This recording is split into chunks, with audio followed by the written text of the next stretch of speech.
ശ്രീ ശ്രീജിത്ത് പണിക്കർ എങ്ങനെ കാണുന്നു ഇന്ന് ഇന്ത്യ സഖ്യത്തിന്റെ യോഗത്തെ? അതേസമയത്ത് തന്നെയാണല്ലോ തൃണമൂൽ കോൺഗ്രസ് പിളർന്നിരിക്കുന്നത്. ശ്രീ മഞ്ജുഷ്, ഈ ഇന്ത്യ സഖ്യം അത് രൂപീകരിക്കപ്പെട്ടിരുന്ന സമയത്ത് നമ്മൾ പറഞ്ഞിരുന്ന ഒരു കാര്യമുണ്ട്. അതായത് ഈ INDIA എന്നവർ ഈ പേരെഴുതുമ്പോൾ ഈ ഓരോ അക്ഷരത്തിൻ്റെ ഇടയ്ക്ക് ഓരോ കുത്തുണ്ട്. ഐ കുത്ത്, എൻ കുത്ത്, ഡി കുത്ത്, അങ്ങനെയാണ് അത് എഴുതുന്നത്. സത്യത്തിൽ ആ കുത്തെന്ന് പറയുന്നത് ഈ എഴുതുന്നതിലുള്ളതല്ല, ഇവരൊക്കെ തമ്മിലുള്ളതാണ്. അങ്ങോട്ടും ഇങ്ങോട്ടും ഉള്ള തൊഴുത്തിൽ കുത്താണ് ഈ സഖ്യത്തിലുള്ളത്. ഇതിൽ ഓരോ അക്ഷരവും മറ്റൊന്നിൽ നിന്ന് അകലം പാലിക്കുന്നത് പോലെ മാറി നിൽക്കുന്നത് സത്യത്തിൽ ഈ പാർട്ടികൾ തമ്മിലുള്ള അകലവുമാണ്. കാരണം ഈ കോൺട്രാസ്റ്റിംഗ് ഐഡിയോളജീസ് ഉള്ള കേന്ദ്രത്തിൽ വരുന്ന സമയത്ത് BJPക്ക് എതിരെ നിൽക്കുകയും എന്നാൽ സംസ്ഥാനങ്ങളിൽ വിവിധ ചേരികളിൽ നിന്നുകൊണ്ട് അങ്ങോട്ടും ഇങ്ങോട്ടും മത്സരിക്കുകയും ഒക്കെ ചെയ്യുന്ന പാർട്ടികളുടെ ആശയം, അവരെ പൊതുജനങ്ങൾക്ക് കൊടുക്കുന്ന ആശയം എന്ന് പറയുന്നത് വളരെ കോൺഫ്ലിക്റ്റിംഗ് ആണ്. അതുകൊണ്ട് തന്നെ ഈ ഇന്ത്യ സഖ്യം എന്ന നിലയ്ക്ക് അവർ നിൽക്കുമ്പോൾ അതിന് സ്വീകാര്യത എന്നത് കിട്ടാനുള്ള സാധ്യത വളരെ വളരെ കുറവാണ്. പ്രാദേശികമായിട്ടുള്ള ഭൂരിപക്ഷത്തിലും പ്രാദേശികമായിട്ട് കിട്ടുന്ന വോട്ടുകളിലുമാണ് അവരെല്ലാവരും തന്നെ നിൽക്കുന്നത്. അല്ലാതെ ഇന്ത്യ സഖ്യം എന്ന നിലയ്ക്ക് അവർക്ക് വോട്ട് പോലും സത്യത്തിൽ കിട്ടുന്നില്ല എന്നുള്ളതാണ് വസ്തുത. അതുകൊണ്ട് തന്നെ പരസ്പരം വിഴുങ്ങാൻ നിൽക്കുന്ന ഒരാളിൻ്റെ സ്പേസിനെ ഈറ്റ് ചെയ്തുകൊണ്ട് ഒരു സംസ്ഥാനത്ത് വളരാൻ ശ്രമിക്കുന്ന തരത്തിലുള്ള മുള്ളുമുരുക്കി, മൂർക്കം പാമ്പ്, കല്ല് കരട്, കാഞ്ഞിരക്കുറ്റിയൊക്കെയാണ് ഈ ഇന്ത്യ സഖ്യത്തിൽ പൊതുവെ ഉള്ളത് എന്നതുകൊണ്ട് തന്നെ അതിനൊരു ലോങ് ടേം സസ്റ്റൈനബിലിറ്റി എന്ന് പറയുന്നത്, ആൾക്കാരിൽ വിശ്വാസ്യത ഉണ്ടാക്കുക തുടങ്ങിയ കാര്യങ്ങളൊക്കെ അതീവ ശ്രമകരമാണ്. പക്ഷേ 2024 വിജയത്തിന്റെ അടുത്തെത്തുവാൻ ഇന്ത്യ സഖ്യത്തിന് കഴിഞ്ഞിട്ടുണ്ട് എന്നുള്ള കാര്യവുമുണ്ടല്ലോ. 2019 നിന്ന് ഭിന്നമായിരുന്നു 2024 ജനവിധി.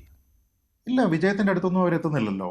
അവർക്ക് നേരത്തെ ഉണ്ടായിരുന്നതിനേക്കാൾ കുറച്ചുകൂടി മെച്ചപ്പെട്ട പ്രകടനം നടത്താൻ സാധിച്ചു എന്നതിനപ്പുറത്തേക്ക് വേറെ വലിയ മാറ്റങ്ങളൊന്നും തന്നെ കൊണ്ടുവരാനായിട്ട് അവർക്ക് കഴിഞ്ഞില്ല. അത് തന്നെ താങ്ക്സ് ടു യു പിയിൽ ഉണ്ടായിരുന്ന ഒരു വലിയ നേട്ടം, UPയിലും മഹാരാഷ്ട്രയിലും കിട്ടിയിരുന്ന ഒരു വലിയ നേട്ടം കൊണ്ടാണ് ആ ലെവലിലേക്ക് തന്നെ അവർ ഉയർന്നു വന്നിരുന്നത്. സത്യത്തിൽ ഇപ്പോൾ നോക്കൂ, ഈ ഇതിന്റെ ഐക്യം എന്ന് പറയുമ്പോൾ മമതാ ബാനർജി പങ്കെടുക്കുന്ന ആദ്യത്തെ യോഗം ഒന്ന് ആലോചിച്ച് നോക്കൂ. മമതാ ബാനർജി എന്തുകൊണ്ടാണ് ഇപ്പോൾ അവിടെ വന്നിരിക്കുന്നത്? സത്യത്തിൽ രാഷ്ട്രീയത്തിൽ നിന്ന്, ബംഗാൾ രാഷ്ട്രീയത്തിൽ നിന്ന് പെൻഷൻ പറ്റിയതിന് ശേഷമാണ് മമതാ ബാനർജി ഇപ്പോൾ അവിടേക്ക് ചെല്ലുന്നത്. അപ്പോൾ ഒരു പെൻഷൻ വീട് എന്ന രീതിയിലത്തേക്ക് ഇന്ത്യ സഖ്യത്തിനെ കണ്ടുകൊണ്ടാണ് മമതാ ബാനർജിയുടെ ഈ പെരുമാറ്റം. നാളിതുവരെ അവരുടെ മീറ്റിങ്ങുകളിൽ പങ്കെടുക്കാൻ അവർക്ക് താല്പര്യമുണ്ടായിരുന്നില്ല. ആ സമയത്തെല്ലാം തന്നെ അവർക്ക് അധികാരമുണ്ടായിരുന്നു. അവരുടെ നേതൃത്വത്തിൽ, അവരുടെ നിയന്ത്രണത്തിലുള്ള MLA മാരും രാജ്യസഭ, ലോക്സഭ MP മാരും ഉണ്ടായിരുന്നു. പക്ഷെ ഇപ്പോൾ ഉണ്ടായിരിക്കുന്ന മാറ്റം എന്താണ്? ബംഗാളിൽ ഭരണം പോയി, മമത തന്നെ തെരഞ്ഞെടുപ്പിൽ തോറ്റു, അധികാരത്തിൽ നിന്ന് തെറിച്ചു, നിയമസഭയിലെ പാർട്ടിയുടെ നിയന്ത്രണം പോലും അവരുടെ കയ്യിൽ നിന്ന് പോയി.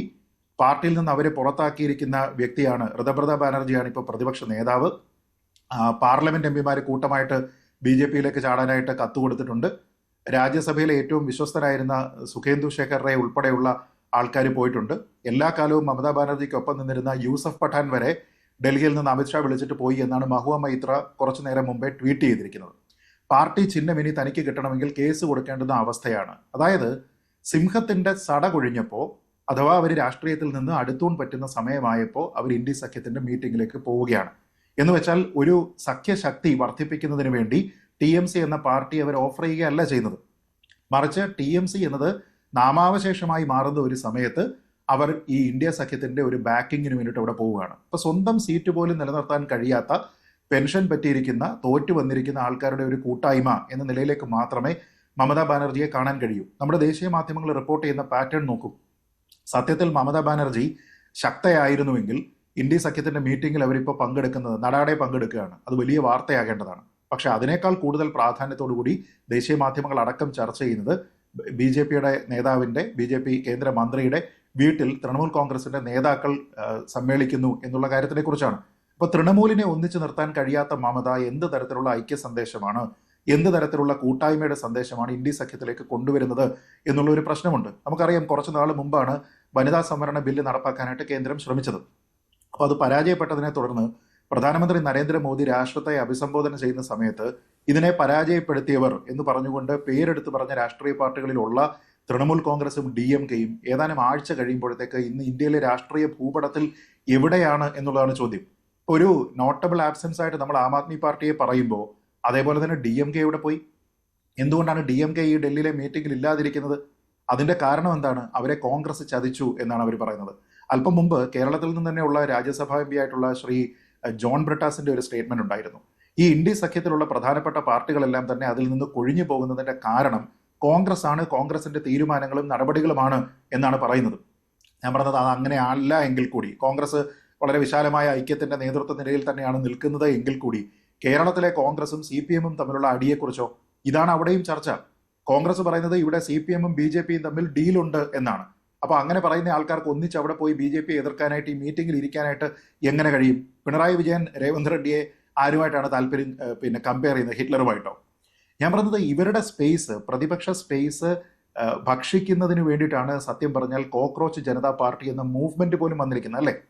പല ആൾക്കാരും അത് BJP-ക്ക് എതിരായിട്ടുള്ള ഒരു പ്രക്ഷോഭം എന്ന രീതിയിലത്തേക്ക് കാണിക്കുമ്പോൾ ഈ യുവാക്കളുടെ ജനുവിനായിട്ടുള്ള ഒരു പ്രശ്നം അതിനെ കൃത്യമായി ഏറ്റെടുത്തുകൊണ്ട് ഒരു പ്രക്ഷോഭം ഇവിടെ നടത്താനായിട്ട് പ്രതിപക്ഷ കൂട്ടായ്മയ്ക്ക് കഴിയുന്നില്ല എന്നുള്ള അവരുടെ കഴിവുകേടെന്ന് പറയുന്ന അത് ഏറ്റവും പ്രധാനപ്പെട്ട കാര്യമാണ്. CBSE നീറ്റ് വിഷയത്തിലൊക്കെ കേന്ദ്ര സർക്കാർ പ്രതിസന്ധിയിലായിരിക്കുന്ന ഒരു സമയമാണ്. വിദ്യാഭ്യാസ മന്ത്രിയുടെ രാജി ആവശ്യപ്പെടാവുന്ന ഒരു സമയത്ത് ദേശീയ തലത്തിൽ ഒരു പ്രക്ഷോഭം സംഘടിപ്പിക്കുവാൻ പോലും ഈ ഇന്ത്യ സഖ്യത്തിന് കഴിഞ്ഞിട്ടില്ല എന്നുള്ളത് പ്രധാനപ്പെട്ട ഒരു കാര്യമാണ്. ശ്രീ അഡ്വക്കേറ്റ് വിനോദ് വിൽസൺ മാത്യു, ഇതിപ്പോൾ ഇന്ത്യ സഖ്യത്തിന് എന്ത് പ്രസക്തിയാണുള്ളത്? ഇപ്പോൾ തോറ്റ കുറേ ആളുകളുടെ ഒരു യോഗം എന്നതിനപ്പുറം ഇതിനെ എങ്ങനെ കണക്കാക്കും? അഭയം തേടിക്കൊണ്ട്, രാഷ്ട്രീയ അഭയം തേടിക്കൊണ്ട് മമതാ ബാനർജി ആ യോഗത്തിലേക്ക് കടന്നു വരുന്നു. തമിഴ്നാട്ടിൽ തോറ്റ് തുന്നം പാടിയ DMK ആകട്ടെ വിട്ടുനിൽക്കുകയും ചെയ്യുന്നു. നിങ്ങളുടെ പാർട്ടിയും ഇല്ല, ആം ആദ്മി പാർട്ടിയും ഇല്ല. ഒരു പ്രസക്തിയും ഇല്ലാത്ത ഒരു യോഗമായിരുന്നില്ലേ ഇന്ന് ഇന്ത്യ സഖ്യത്തിൻ്റേത്? ഈ തീരുമാനങ്ങൾ നോക്കുകയാണെങ്കിൽ ഇതിൽ ഞങ്ങൾ ഇനിയും പാർലമെൻറ്റിൽ ഒരുമിച്ച് പോരാടും, പാർലമെന്റ് സമ്മേളിക്കുമ്പോൾ എല്ലാ ദിവസവും രാവിലെ ഒന്നിച്ചുള്ള ഒരു തീരുമാനം എടുക്കും എന്നൊക്കെ പറഞ്ഞാലും വിശ്വാസ്യത ഉണ്ടാകുന്നില്ല ഇതിനൊന്നും. വിനോദ് കേട്ടോ? വിനോദ്, ഇതിന് എങ്ങനെ വിശ്വാസത്തിലെടുക്കും ഇപ്പോൾ ഇന്ത്യ സഖ്യത്തെ ഈ യോഗം കഴിഞ്ഞതിന് ശേഷം, ഈ തീരുമാനങ്ങൾ കേട്ടതിന് ശേഷവും? കൂടുതൽ വാർത്തകൾക്ക് News 18 Keralam YouTube channel subscribe ചെയ്യുക.